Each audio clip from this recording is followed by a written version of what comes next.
नमस्कार मित्रो, मी नीलकंठ रंगी। आज मी बोलणार आहे नुकत्याच प्रकाशित झालेल्या एका ग्रंथाबद्दल।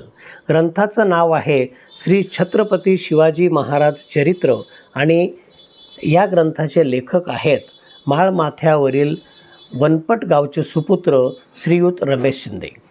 शिंदे सरांनी शिक्षकी पेशामध्ये कार्यरत असताना आपला अभ्यासाचा व्यासंग जोपासला। त्यांना शिवाजी महाराजांच्या चरित्राने भुरळ घातली आणि त्यांनी छत्रपती शिवाजी महाराजांवर जेवढी काही ग्रंथ वाचता येतील, संदर्भ ग्रंथ वाचता येतील ती वाचायला सुरुवात केली। त्यांचा एवढा अभ्यास झाला की अनेक ठिकाणी ते छत्रपती शिवाजी महाराजांवर व्याख्यानं देऊ लागले आणि त्यांचं व्याख्यान ऐकत असताना श्रोते भारावून जात असत। याच्यावरून आमच्या सगळ्या मित्रांनी त्यांना आग्रह केला की त्यांनी महाराजांचं चरित्र लिहावं। ते त्यांनी मनावर घेतलं। 5-7 वर्षाच्या अथक परिश्रमानंतर त्यांनी अनेक संदर्भ ग्रंथांचा अभ्यास करून आणि हा ग्रंथ आता चपराक प्रकाशनाने प्रकाशित केलेला आहे। ह्या प्रकाशनाचं नावच इतकं मोठं आहे की त्यावरून हा ग्रंथ कसा असेल याची आपल्याला कल्पना येते।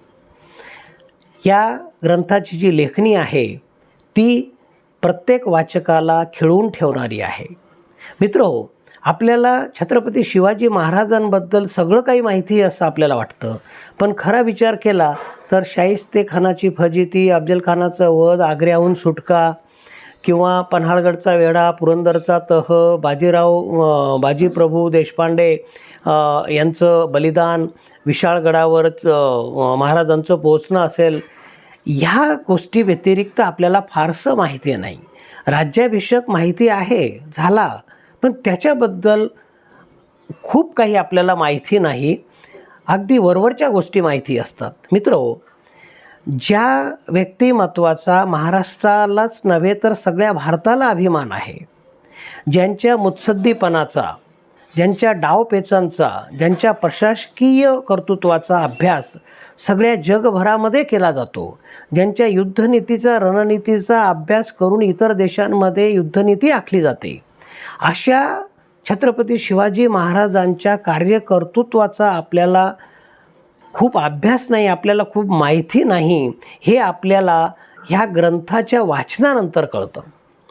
ह्या ग्रंथामध्ये शिंदे सरांनी अगदी मालोजीराव भोसल्यांपासून तर शहाजीराजे भोसले, जिजाऊ, त्यांचे संस्कार, त्याच्यानंतर शिवाजी महाराजांची बालपणापासूनची भरारी, त्यांची तयारी आणि प्रशासकीय बाबी म्हणजे आपली वडिलांना मिळालेल्या जहागिरीचं संगोपन कसं करणं, पळून गेलेल्या शेतकऱ्यांना कशा प्रकारे शेतीला लावणं, त्यांना सगळी मदत करणं इथपासून तर मग जी धडाडीच्या गोष्टी ज्या आहेत युद्धाच्या, सुरतेची स्वारी असेल, सुरतेची लूट असेल, अशा अनेक गोष्टीचा उहापोह त्यांनी केलेला आहे।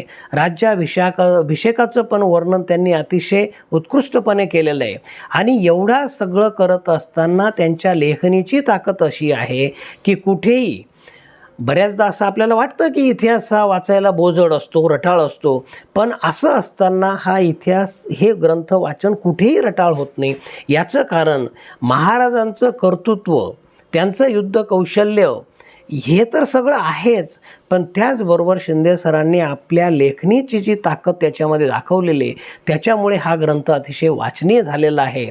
प्रत्येक वाचकाने हा ग्रंथ आपल्या संग्रही ठेवावा, जेणेकरून आपल्याला हा ग्रंथ वाचल्यानंतर इतर फारशा ग्रंथांची सामान्य वाचकाला तरी फारशी गरज भासणार नाही, असा हा ग्रंथ आहे।